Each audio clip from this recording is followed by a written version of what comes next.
राष्ट्रवादी काँग्रेस पक्षाचे शहर जिल्हाध्यक्ष संपत बारसकर यांच्या प्रयत्नातून गावडेमळा गोकुळधाम परिसरातील रस्ता काँक्रिटीकरण कामाचे लोकार्पण सोहळा संपन्न।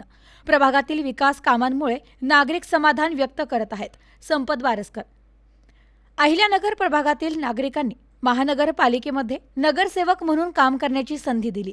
त्या माध्यमातून आपल्या भागासाठी निधी उपलब्ध करून दिला। नव्याने विस्तारित होणाऱ्या भागांमध्ये कुठल्याही नागरी सुविधा उपलब्ध नव्हत्या। त्या कामांचे नियोजन केले आणि एक प्रश्न हाती घेऊन कायमस्वरूपी मार्गी लावले आहेत। आता प्रभागातील कॉलनी अंतर्गत तसेच डीपी रस्त्यांच्या काँक्रिटीकरणसाठी निधी दिला असून ते कामे सुरू आहेत। याचबरोबर नागरिकांना, महिलांना व लहान मुलांच्या मनोरंजनासाठी ओपन स्पेसच्या सुशोभीकरणाचे कामे हाती घेतले आहे। गावडेमळ्यातील दळणवळणाच्या दृष्टीने मुख्य रस्त्यांचे कामे मार्गी लावले, यासाठी प्रयत्न केले आणि आमदार संग्राम जगताप यांच्या माध्यमातून पूर्ण देखील झाले। त्यामुळे नागरिक समाधान व्यक्त करत आहेत। प्रभागामध्ये केलेल्या विकास कामांमुळे नागरिकांचा विश्वास संपादन केला आहे। समस्या मुक्त प्रभागाची निर्मिती करण्यासाठी माझे प्रयत्न सुरूच असल्याचे प्रतिपादन राष्ट्रवादी काँग्रेस पक्षाचे शहर जिल्हाध्यक्ष संपत बारसकर यांनी केले।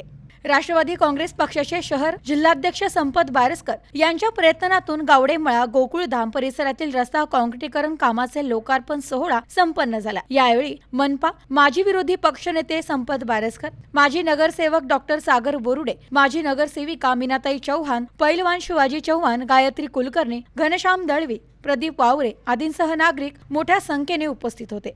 Bureau report, news today 24, Ahilyanagar.